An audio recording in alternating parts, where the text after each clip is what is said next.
17 महीने पहले तक मैं गया में प्रभारी मंत्री के तौर पे आता था। करीब 1 साल ही मौका मिला था। अब फिर से नीतीश कुमार जी के नेतृत्व में एनडीए की सरकार बन गई। जो घुसपैठ कर गए थे आरजेडी के लोग बिना चुनाव जीते हुए, 2020 में तो मैंडेट मिला था उनको विपक्ष में बैठने का, लेकिन नीतीश कुमार जी को बड़ा बड़ा ख्वाब दिखा के वो सरकार में घुसपैठ कर गए थे। कार्बन जब आता है तो ऑक्सीजन जब रहता है तो कार्बन निकल जाता है। कार्बन की तरह वो घुस गए थे। बीजेपी ऑक्सीजन की तरह इस सरकार में आ गई।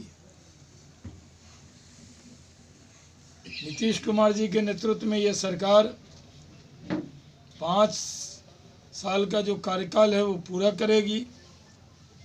ऐसे तो अब 17 महीने ही हैं और एनडीए अलायंस पूरी तरह ख़त्म हो गया। नीतीश कुमार एनडीए अलायंस के नींव थे। जब नींव ही ख़त्म हो जाए, छत पे ममता जी थी जो कांग्रेस को काला झंडा दिखा रही, नींव में नीतीश कुमार जी थे। तो अब एनडीए अलायंस ख़त्म हो गया है। बनने से पहले ही एनडीए अलायंस का नाम लेवा कोई नहीं है। बिहार में नीतीश कुमार जी के नेतृत्व में सम्राट चौधरी जी और विजय सिन्हा जी दोनों उप मुख्यमंत्री बने हैं और आज 9 विभाग दोनों को मिल गया है। 5 विभाग गया के अपने प्रेम कुमार जी को भी मिला है। 23 विभाग है ये, और मांझी जी को भी मिला है। बाकी जदयू के पास है।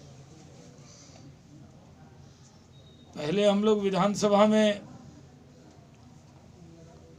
को फेस करेंगे और नीतीश कुमार जी के नेतृत्व में लालटेन युग खत्म हो गया। अब वंदे भारत की स्पीड वाला इंजन लग गया है, मोदी का इंजन। अब बिहार में डेवलपमेंट होगा, रोजगार होगा, उद्योग लगेगा। जो उद्योग की गति धीमी हुई थी उसमें और रफ्तार आएगी।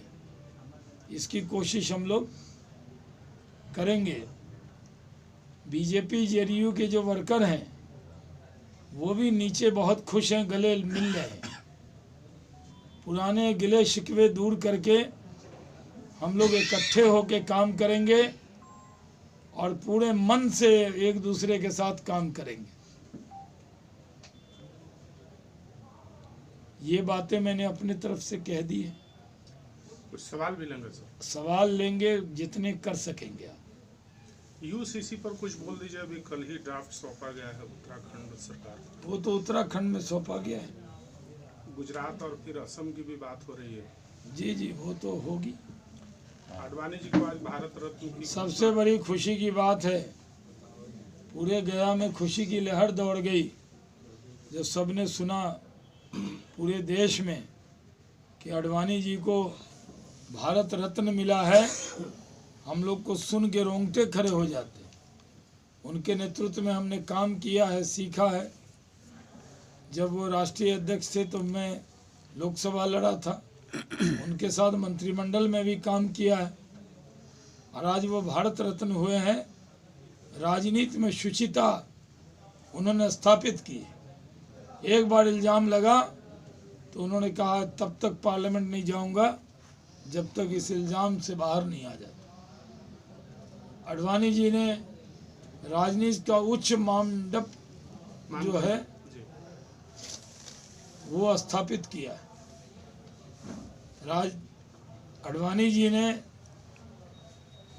भारत के लोगों के दिल पर राज किया है। भारत के दिल की मांग जो मन में थी सबकी वो मोदी जी ने सुन ली। शुक्रिया मोदी जी, धन्यवाद मोदी जी। बहुत ही चर्चित शिकायत है देश की ईडी और सीबीआई को लेकर अभी झारखंड का जो प्रकरण हुआ। अरे भ्रष्टाचार करेंगे तो ईडी आएगी, 36 लाख मिलेंगे तो ईडी आएगी, माइन में गड़बड़ करेंगे तो आएगी, ज़्यादा ज़मीन खरीदेंगे तो ईडी आएगी, भ्रष्टाचार नहीं करेंगे तो ईडी नहीं आएगी। केजरीवाल जी का क्या भविष्य है? जो मनुष्य सिसोदिया का है। बिहार में एनडीए सरकार बनने के बाद क्या सर आप यहाँ मंत्री बनेंगे या फिर सेंटर में? हम कार्यकर्ता हैं, कार्यकर्ता ही रहेंगे। एक ऐसा उद्योग मंत्री में आपका कार्यकाल बहुत शानदार रहा पिछली बार, ये तो तो शायद आप जानते हैं ना। जी विधि व्यवस्था को लेकर आप लोग इनका लगातार सवाल हमलावर चल रहे। रहा है अभी। हाँ, तो ऐसी उम्मीद जताई जा रही है कि शायद आप ये करें। शायद का कोई जवाब नहीं होता है। इसीलिए हम आपसे तो पूछा सर सवाल। पार्टी के एक साधारण से कार्यकर्ता है, जी बस में चलते थे, जी पार्टी ने राजपथ पे बैठा दिया था। अभी भी हम पार्टी के पक्ष को रखने आपके सामने बैठे हैं। विधि